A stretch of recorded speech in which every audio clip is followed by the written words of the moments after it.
31st night না? কয়টা বাজে? হ্যাঁ, আরো সময় বাকি। 12টা বাজতে বাজতে আরো দেরি অনেক। এখানে পটকা টটকা ফুজায় নাকি? বোমা টোমা কিছু নাই না? মাশাআল্লাহ, সুজানগরের লোক তো খুব আল্লাহওয়ালা দেখি। আল্লাহ কবুল করুক। এই যে নতুন বছরের জন্য প্ল্যান নেন, ঘরটারে কি করে সুখী সমৃদ্ধ বানাবেন। প্রতি মাসের জন্য কয়টা সূরা? 12 মাসে তাহলে কয় সূরা? 12 সূরা।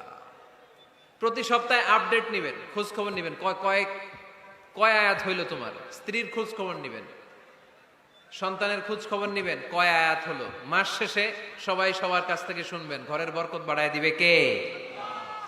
এরকম ফ্যামিলি আমাদের সবার হোক, আমরা চাই না?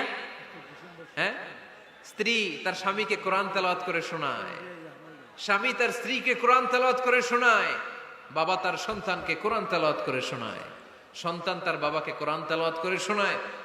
আপনার ছেলে মেয়েরা যখন কোরআন পড়ে আওয়াজ করে পড়তে বলেন, যাতে ভুল হলে শুধরে দিতে পারেন। এবং প্রতি মাসে যেই সূরাটা মুখস্থ করবেন, ওই সূরাটা তাদাব্বুরে কোরআন করতে হবে, অর্থ জানতে হবে। মাতৃভাষায় কোরআনের অর্থ জানার দরকার আছে না নাই? তাহলে ঘরে কোরআন তেলাওয়াত করবেন।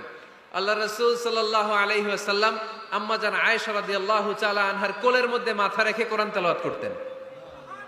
সুবহানাল্লাহ নাই? বিয়ে করছেন কারা কারা দেখি হাত তোলেন।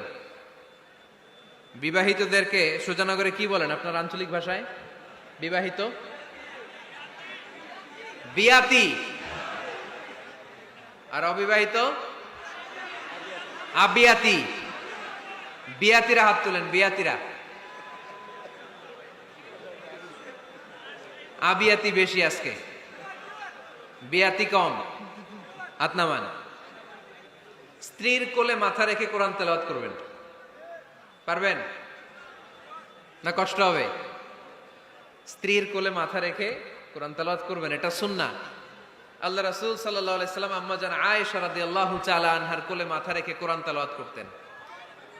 আম্মা জান আয়েশা রাদিয়াল্লাহু তাআলা আনহা বলেন, কানা রাসূলুল্লাহ সাল্লাল্লাহু আলাইহি ওয়াসাল্লাম ইয়াকরাউল কুরআন ওয়া রাসুহু ফি হাজরি ওয়া আনা হায়েদ।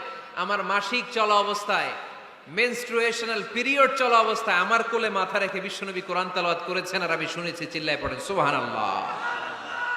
ঘরে শান্তি নাই, কারণ কোরআন তেলাওয়াত নাই। তো কোরআনের তেলাওয়াতও নাই, শান্তিও নাই।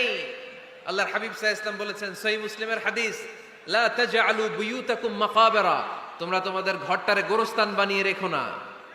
ফা ইন্না শাইতানা ইয়ানফিরু মিনাল বাইতিল্লাযী তুকরাউ ফীহি সূরাতুল বাকারা, কারণ শয়তান ওই ঘর থেকে দৌড়ে পালায় যেই ঘরে সূরাতুল বাকারা তেলাওয়াত করা হয়। সুবহানাল্লাহ পড়েন। এজন্য ঘর উদ্বোধনের সময় কোন সূরা পড়তে হয়? সূরা বাকারা। চিল্লায় পড়েন কোন সূরা? আওয়াজ করে পড়েন কোন সূরা? নতুন ঘর করছেন, নতুন দোকান করছেন, নতুন ফ্ল্যাট কিনেছেন, কোন সূরা পড়বেন? সূরাতুল বাকারা। শয়তান ওই ঘরে থাকে না। সহিহ মুসলিমের আরেকটা হাদিসে আল্লাহ রাসূল সাল্লাল্লাহু আলাইহি ওয়াসাল্লাম বলেছেন, ইকরাউ সূরাতাল বাকারা, তোমরা সূরা বাকারা তেলাওয়াত করো। ফা ইন্না আখযাহা বারাকা, যে সূরা বাকারা পড়ে আল্লাহ তাআলা ওই ঘরটায় বরকত দেয়। ওয়া তারকাহা হাসারা, আর যে সূরা বাকারা পড়ে না সে খালি আফসোস করে। ওয়ালা ইস্তাতিউহাল বাতালা, কোন জিন, কোন পেতনি, কোন ব্ল্যাক ম্যাজিক, কোন জাদু টুনা বান ওই ঘরের কোন সদস্যকে কোনো ক্ষতি করতে পারে না। আবার সূরা বাকারায় একটা আয়াত আছে, কোরআনের সর্বশ্রেষ্ঠ আয়াত। বলেন তো আয়াতটার নাম কি? আওয়াজ করে বলেন কোন আয়াত?